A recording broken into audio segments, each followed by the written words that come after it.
Wine's something that's so sensual in the literal sense of it. I mean, it really touches you from, getting your hands dirty with the grapes, with the earth, to the aroma, to the sight, to the color of wine, and then ultimately to the flavor.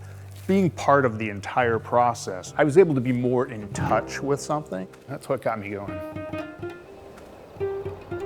I love Rhone wines from France. I also think that's what California can do really well. Ridge has dabbled in Rhones ever since Paul made his first Petit Syrah in 1970. Our first Petit Syrahs came out of the Spring Mountain site of York Creek. Ancient volcanic soil with old Petit Syrah vines. The 71 York Creek was just incredible. It's like rose petals and rosemary herbs and just all these really exotic aromas. Wow, what a wine.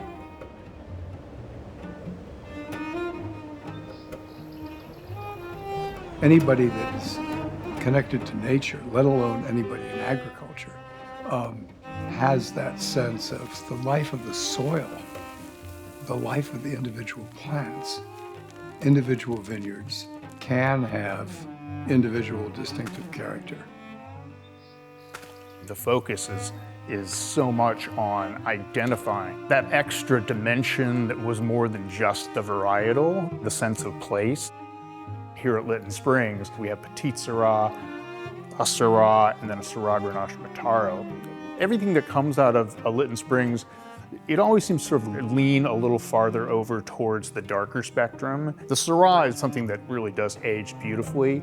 And the Syrah Grenache Mataro, I think, gives us an opportunity to make something which is a little more forward, kind of something you can drink while, your other wines are aging. The French have lots of sayings. One of them concerning Syrah is it loves a view. And it's got a pretty nice view up here. So up on the hills, it does a little better.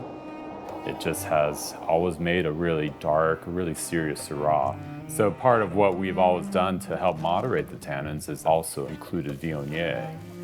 The Viognier lightens up the body. It adds some more floral notes. The mid-palate and finish is really nice. It just kind of melts in your mouth, which I like.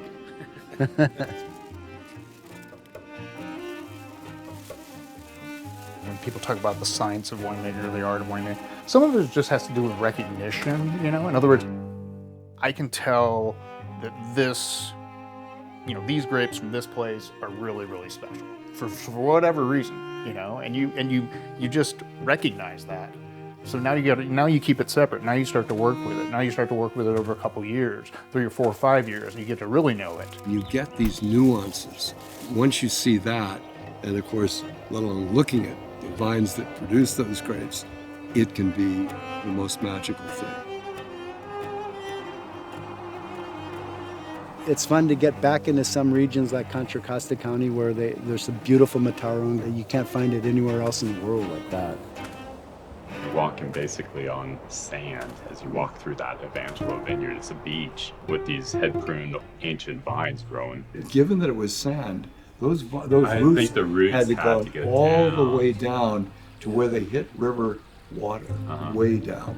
And when any vine goes really deep, you get the effect of all the different minerals, all the different elements that it comes in contact with, affect the complexity of the wine. As far as we're concerned, we've never seen a region in California that's better for Mataro. Right near the Evangelo vineyard, there's another vineyard we brought in some of that Carignan this last year, and oh my gosh, very, very seductive Carignan. Of course, the most amazing Carignan site is the Buchignani.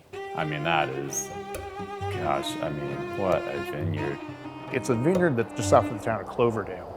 And as you move north here, it actually gets much hotter. The beauty of Carignan is that it's one of the best hot weather red grapes. It's fresh, it's got great acidity, that real bright red fruit, and it's actually one of the lowest alcohol red wines we make. It's just so fascinating to get deeply into seeking out these particular areas where, for whatever reason, grapes can be better than somewhere else.